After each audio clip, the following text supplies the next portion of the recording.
ஒரு பெரிய காட்டுக்குள் வண்ணமயமான சிறகுகளைக் கொண்ட மிட்டாய் கிளியும் எப்பொழுதும் மெதுவாக நகரும் தட்டு ஆமையும் நெருங்கிய நண்பர்களாக வாழ்ந்து வந்தன ஒரு நாள்.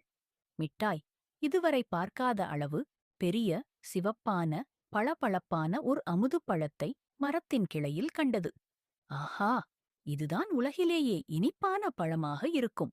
இதை யாருக்கும் தெரியாமல் ஒளித்து வைத்து நான் மட்டுமே சாப்பிட வேண்டும் என்று நினைத்தது மிட்டாய். அது பழத்தை மிகக் கவனமாக பறித்து தட்டு ஆமையின் வீட்டின் பின்பக்கம் இருந்த ஒரு பெரிய கல்பாறைக்கு அடியில் புதைத்து வைத்தது. தட்டு ஆமையே, நான் கொஞ்சம் தூரம் பறந்துவிட்டு வருகிறேன். என் அமுதுப் பழத்தை கண் போல் பத்திரமாக பார்த்துக்கொள் என்று சொல்லிவிட்டு அது வேகமாக பறந்து சென்றது. கிளி திரும்பி வந்தபோது பாறைக்கு அடியில் பார்த்தது. பழம் இல்லை. மிட்டாய்க்கு கோபமும் அழுகையும் பொத்துக் கொண்டு வந்தது. இது நிச்சயம் தட்டுதான் எடுத்திருக்கும். என்மேல் பொறாமைப்பட்டு திருடிவிட்டது. அது வேகமாக தட்டு ஆமையிடம் சென்று கோபமாக கத்தியது. தட்டு, நீ நல்ல நண்பன் இல்லை. என் அமுதுப்பழத்தை நீதான் திருடிவிட்டாய். உடனே கொடு. தட்டு ஆமை அதிர்ச்சியடைந்தது. மிட்டாய், நான் உன் பழத்தை பார்க்கவே இல்லையே. நீ என் மீது எப்படி சந்தேகம் கொள்ளலாம்? பொய் சொல்லாதே. உன்னைத் தவிர இந்த இடத்துக்கு வேறு யார் வர முடியும் என்று மிட்டாய் அழுதது. தட்டு கோபப்படாமல் மிட்டாயின் கண்ணீரைத் துடைத்தது. சரி, அழாதே. என் மீது உனக்கு சந்தேகம் இருந்தால் என் வீட்டைச் சோதனையிடு.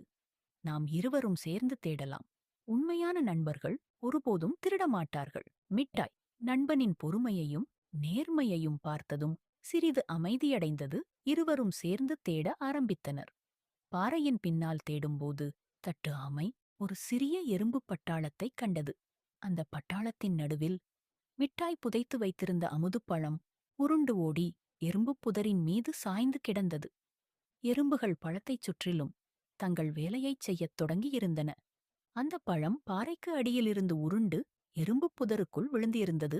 மிட்டாய் தன் தவறை உணர்ந்து வெட்கித் தலைகுனிந்தது. தட்டு, என்ன மன்னித்துவிடு. என் பேராசை என்னை உன்னை சந்தேகப்பட வைத்துவிட்டது. ஒரு சின்னப் பழத்திற்காக நம்முடைய நட்பையே உடைக்கப் பார்த்தேன். தட்டு புன்னகைத்தது. பழத்தை விட நம்முடைய நட்புதான் மிட்டாய் மிக இனிமையானது. ஒரு பொருளுக்காக நட்பை இழக்கக்கூடாது. சந்தேகம் வந்தால் கோபப்படுவதற்கு முன் நிதானமாகச் சிந்தித்து ஒருவரை நம்ப வேண்டும். மிட்டாய் மகிழ்ச்சியுடன் தட்டை ஆறத் தழுவியது.